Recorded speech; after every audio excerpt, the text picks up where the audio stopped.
안녕하세요, 진아입니다. 잘 지내셨나요? 음, 저 지금 계속 하고 있는 거예요.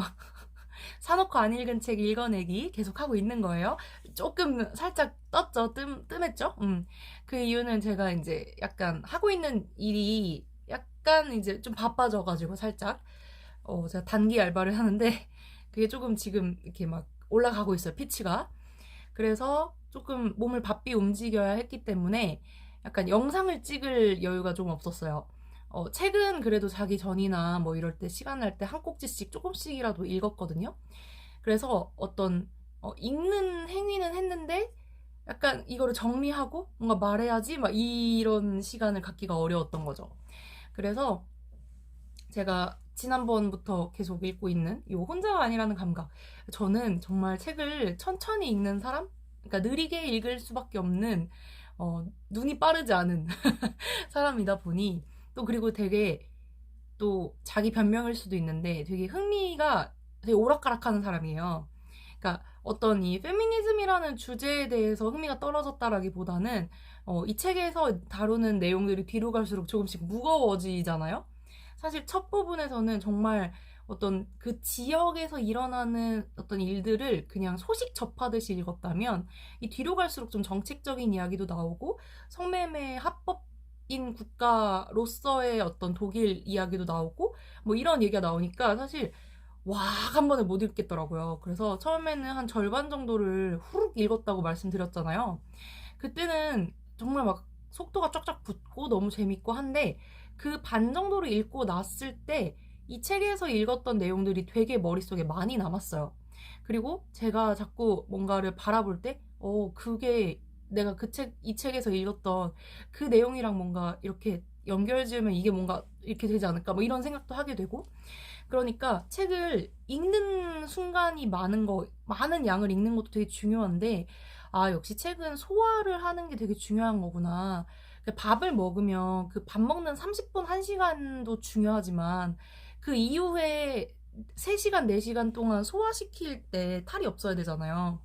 뭐 3, 4시간을 위에서만의 소화라고 해도 어쨌든 그럴 때 탈이 많이 나니까 그랬을 때 이제 소화까지 다 돼야 이제 어떤 내 몸에 자양분이 되고 이런 과정이 일어나는 것인데 근데 어쨌든 책도 그런 것 같아요. 그래서 이제 제가 읽어서 엄청 많이 읽었지만 초반에 한 번에 근데 그 내용이 어쨌거나 제 일상에서 조금씩 소화되는 시간이 필요했고 그리고 뒤로 갈수록 내용이 조금 무거워지니까 이제 여러 꼭지를 한 번에 확 읽지를 못하겠더라고요.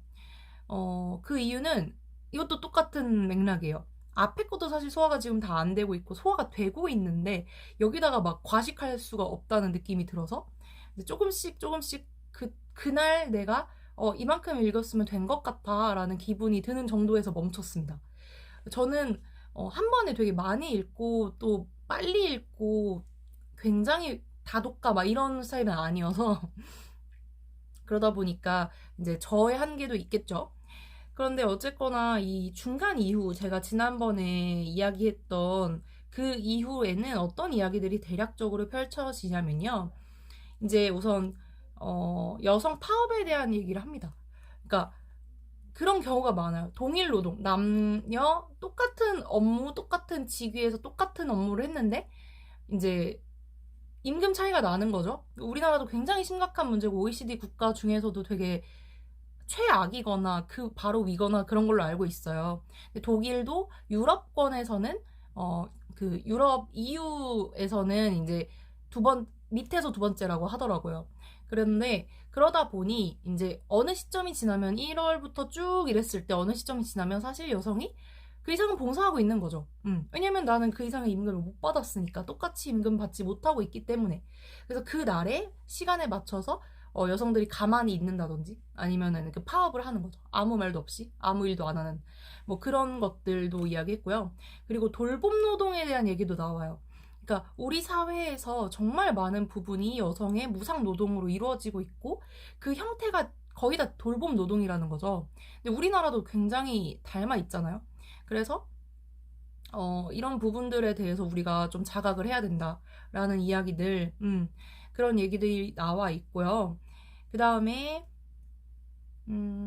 또 그런 것도 있죠. 남녀 평등이 이루어졌다는 착각에서 깨어나기라는 꼭지가 있어요. 이 부분은 그런 것이에요. 100년 전, 뭐 200년 전에 비한다면 당연히 비교도 할 수 없을 만큼 여성 인권이 높아졌긴 했지만 그렇다고 동등하진 않죠. 근데 자꾸 옛날에 비해 나아졌잖아. 그게 마치 여성이 아닌 다른 성별인 사람들이 자기 파일을 빼앗긴 듯이 얘기를 한다는 거죠. 그런 것에 대한 문제. 어쨌거나 객관적인 지표로 봤을 때 아직 불평등하다라는 것을 정확하게 인지하고 이걸 개선해 나가려고 노력해야 된다라는 뭐 이런 내용이었다고 생각합니다. 네. 그 다음에 문화계를 바꾸는 확실한 시도들이라고 해서 베를린 영화제에 대해서 또 얘기하는 게 있어요. 그러니까 사실 서구의 영화제들이 그 인종에 대해서 사실 되게 치우쳐 있죠. 예, 그런 부분들을 이야기하는데 저는 솔직히 조금 여긴 재미가 없었어요. 왜냐면 제가 그렇게 여기 특히 여기 나오는 영화인들이나 이런 할리우드가 아니라서 더 몰라. 할리우드도 모르는데 더 몰라서 네. 그래서 솔직히 조금 재미없었다. 영화 관련한 저의 사전 지식이 모자라서 그런 게 있었고요. 그 다음에 제일 좀 힘들게 읽었던 부분은 성매매가 합법인 나라 독일의 두 여성 이야기라는 게 있었어요. 여기에 율리아라는 여성이랑 한 여성의 이름이 뭐였죠? 소니아라는 여성 요렇게 두 여성의 이야기를 다뤄주는데요. 이 작가가 이렇게 얘기해요. 성매매가 합법인 독일은 그렇다면 그런 부분에 있어서 좀 더 건강한가요? 라고 묻는 질문들이 굉장히 많이 받았대요. 자기가 이제 어쨌든 뭐 저널리스트이기도 하고 기록자이기도 하고 이런 리서치를 많이 하다 보니까 관련된 어떤 기사나 이런 것들을 작성할 때 이제 자문을 많이 받았다는 것이죠. 질문을. 근데 이렇게 얘기합니다. 내가 어떻다라는 얘기, 나의 판단이 들어간 얘기보다 그냥 이 두 여성의 이야기를 들려준다고 해요.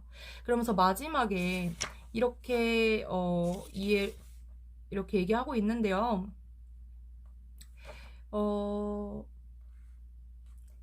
이 부분이 되게 그랬어요. 마지막 부분만 딱 읽어드릴게요. 누군가 내게 성매매가 합법화된 독일이 성매매가 법적으로 금지된 국가와 어떤 점이 다르냐고 묻는다면 난 그저 율리아와 소니아의 이야기를 들려주려 한다. 성매매 합법화가 되면 성구매가 감소할 것이라고. 그리고 성노동자가 보다 안전한 환경에서 일할 수 있으리라고 짐작하는 이들에게 실제 성매매가 합법인 나라가 어떠한지 있는 그대로 전해주겠다. 독일에서 성노동자들이 이렇게 산다고. 이게 성매매 합법국의 모습이라고 이렇게 마무리를 짓고 있어요. 제가 이 부분을 읽어드린 이유는 어떤 느낌인지 아시겠죠? 이렇지 않다는 증거들이 이 내용 속에 있기 때문에 궁금하신 분들은 읽어보시도록. 네, 이런 거 잘 못하는데 해봤습니다. 어쨌거나 네, 이런 부분들을 우리가 이야기를 하는 것이 되게 좀 저는 힘들다고 생각해요. 같은 여성으로서. 근데 어쨌거나 해야 되는 이야기라고 생각하고 이 얘기를 계속 암암리에 이렇게 터부시할수록 성노동자들의 어려움이 굉장히 커질 거라고 생각해요. 그리고 이들을 바라보는 시선이 계속 왜곡될 거라고 생각해요. 그래서 어쨌거나 수면 위로 올라오지만 성매매는 불법이어야 한다고 생각합니다. 네, 어쨌든 그리고요. 그 다음에는 이제 제가 읽고 있어요. 요만큼 남았습니다. 그래서 요만큼 남았는데 이제 조금씩 읽고 있고요.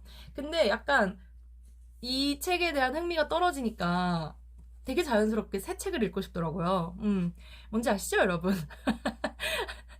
그래서 이 책을 읽기 시작했어요. 마이너 필링스라는 캐시 홍박 맞죠? 캐시 박홍. 네, 죄송합니다. 자, 마이너 필링스라는 캐시 박홍이라는 작가의 에세이인데요.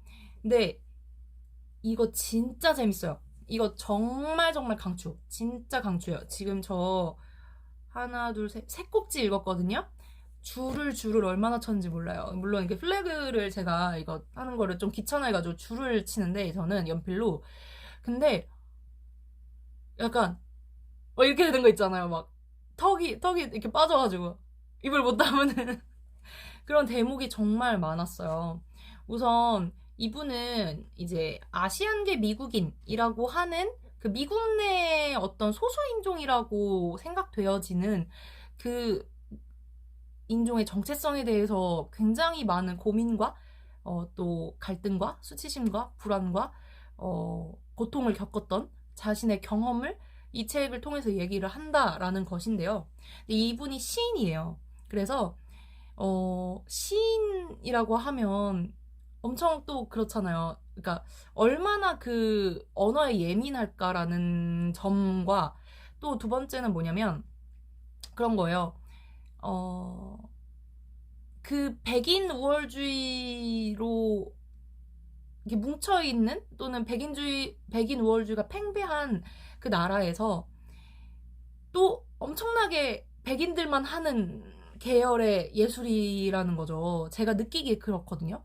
그러니까 뭐 힙합을 하거나 아니면은 뭐 그런 게 아니잖아요, 지금. 어떤 소수 인종에 특화되거나 그 인종 자체에서 시작된 어떤 계열이 아닌 미국의 언어, 영어로 하는 그것도 언어 중에 제일 좀 어렵게 느껴질 수 있는 시를 쓴다. 근데 그게 아시안계의 사람이다. 아시안계 미국인이다. 라고 하면 이 사람이 얼마나 힘들었을까라는 게 그냥 우와 막 오는 거예요. 그 막 이렇게 여기 표지에 그 작가 소개가 있잖아요. 이거 읽는데 약간 이렇게 되더라고요. 시인? 막 진짜 힘들었겠다라는 생각을 그냥 했어요. 이게 동정심이 아니고 너무 그냥 오는 거야, 이거는. 그러니까 어떤 공감인 거죠. 그랬는데, 이제 읽다 보니 제가 몰랐던 미국의 어떤 태도? 이런 것도 되게 알게 되고요. 그리고 우리는 되게 쉽게 생각하기도 해요. 왜냐면 여기서 아시안이라는 거, 황인종은 소수가 아니잖아요. 한국에서는 다수잖아요. 오히려 백인, 흑인, 갈색인 이런 사람들이 오히려 소수이잖아요. 그런 사회에서 살고 있기 때문에 사실 소수자성을 엄청나게 막 뼈저리게 느끼고 내 얼굴이 막 뜯겨 나갔으면 좋겠다라고 생각하면서 살지 않는단 말이에요. 다 비슷하게 살 거예요, 오히려. 그리고 오히려 우리는 백인, 흑인, 갈색인을 다 다르게 차별하죠. 그죠? 근데 미국이라는 나라는 어쨌거나 이민자에 대해서 굉장히 예민한 나라고, 뭐 말로는 뭐 멜팅팟이다라고 하지만 결코 그렇지 않고 그 멜팅이 결국엔 백인화하겠다는, 그리고 백인들의 입맛에 맞게 소수자 너희들의 인종적인 서사를 쓰겠다라는 그런 것들이 이 사람의 삶에는 끊임없이 이렇게 수치심과 불안과 공포로 다가오는 거죠. 고통으로. 그 과정을 정말 정말 잘 써놨어요. 제가 챕터를 3개 읽었는데 와우 막 이러는 거 있죠. 하루에 한 챕터밖에 못 읽어요. 뭔지 아시죠? 치사량이 있어요. 하루에 한 챕터밖에 못 읽지만 그 한 챕터 한 챕터가 너무너무 주옥 같은 거야. 그래서 정말 처음에 너무 놀랐던 것은 우선 이분의 부모님 세대가 이민 1세대예요. 그리고 이분은 미국에서 태어난 사람이고, 그렇다면 사실 미국인인데 자기는 미국인이지만 아시안계 미국인, 아시안계 미국인이란 뭐지? 막 이런 생각들을 막 하게 되고, 그리고 부모님이 겪었던 어떤 그 부모의 나라와 내가 태어난 나라 간의 그 간극, 그리고 부모님은 어쨌거나 고향이 있는 존재로서 어떤 내가 어린 시절이 약간 보장이 되어 있었다기보다는 어린 시절이 존재했다고 볼 수 있는데, 근데 이 캐시 박콩 이 저자는 자기의 어린 시절을 생각하면 수치심이라는 어떤 감정이 떠오르고, 순수함, 어린이의 순수함 이런 것들은 그리 느끼지 못했다고 해요. 그 순수함도 사실은 백인 어린이의 특권이었다라고 얘기할 정도로. 근데 이 모든 것이 저는 너무 새롭고, 근데 왜 이런 걸 난 지금까지 몰랐지? 라는 건, 지금까지 이렇게까지 아시안계 미국인에 대한 서사가 잘 알려지지 않았고 목소리를 얻지 못했었던 부분이 되게 크다고 생각해요. 미국이 처음에 아시안인을 이민을 허가한 것이 중국인들을 자기 나라의 무슨 건설 관련해서 노동자로 쓰기 위해서 이제 이민을 할 수 있게 했다고 해요. 그런 다음에는 아시안계의 이민을 아예 차단했다고 하더라고요. 그리고 나서 이제 냉전 시기에 어떤 좀 이민을 막았던 것을 좀 풀었다, 느슨하게 했다 하는데, 그때도 굉장히 사실은 이민 올 수 있었던 사람의 어떤 전문성, 이런 것들이 확실하게 보장이 되어야 가능했던 이민인, 이런 것이죠. 그래서, 우리는 다 이렇게, 받아들여. 그리고 이 사람들이 와서 우리나라에서 아메리칸 드림이라는 것을 꿈꾸면서 또 되게 잘 산다? 이런 걸 선전하기 위함이었다는 것을 항상 느끼게 된다는 것이죠. 이 미국의 역사와 이런 것들을 떠올렸을 때. 그리고 자기가 시인으로서 어떤 이렇게 작품을 내고 낭독회를 하면 하얗대요. 그러니까 어떤 굉장히 이제 뭐라 그러죠? 인종적으로 완전 분리되어 있다는 느낌을 받고, 백인들 청중의 앞에 서 있는 아시안계 미국인으로서의 나가 어떤 자랑스럽거나 멋지게 느껴지지 않는다는 것이죠. 그런 감정들, 이런 것도 되게 잘 표현했고, 역사적인 부분에서도 엄청나게 디테일하게 그런 어떤 복잡다단한 역사와 환경 속에서 자란 한 인간이 갖는 엄청나게 다면적인 부분들을 굉장히 잘 얘기한 그런 책이라고 생각해요. 아직 다 읽지 않았지만 너무 너무 좋아요, 진짜. 그래서 진짜 막 이렇게 하는 데도 많아요. 이렇게 보시면 보이세요? 보면 요 문단을 다 묶었고, 막 여기 다 이 한 페이지만 해도 막 줄을 다 쳤죠, 이렇게. 이런 정도로 너무 몰입해서 읽고 있는 책이에요. 그래서 여러분에게 저는 지금 이렇게 2권을 병렬 독서하고 있다고 말씀드리고 싶고, 또 여전히 한번 또 계속 찍을 때마다 홍보해야 되는 거죠. 사놓고 안 읽은 책 많으시죠? 여러분 한 권씩 조금씩 같이 읽어가도록 하고요. 올해 안에 그래도 한 권 정도 읽어내면 좋지 않을까 생각합니다. 그래서 여러분 만약에 이 사놓고 안 읽은 책 읽어내기에 참여하고 싶으시다면 그러면 댓글 많이 남겨주시고 제가 또 응원 가겠습니다. 그리고 이미 이전 영상에서 댓글을 남겨주셨던 분들은 또 어디까지 읽으셨는지, 어디가 되게 인상 깊었는지, 아니면 정말 노잼이었는지 뭐 이런 것들 또 공유해주시면 제가 또 응원 가겠습니다. 그래서 오늘은 여기까지 하고요. 저는 또 읽고 이야기 나누도록 할게요. 네, 감사합니다. 안녕.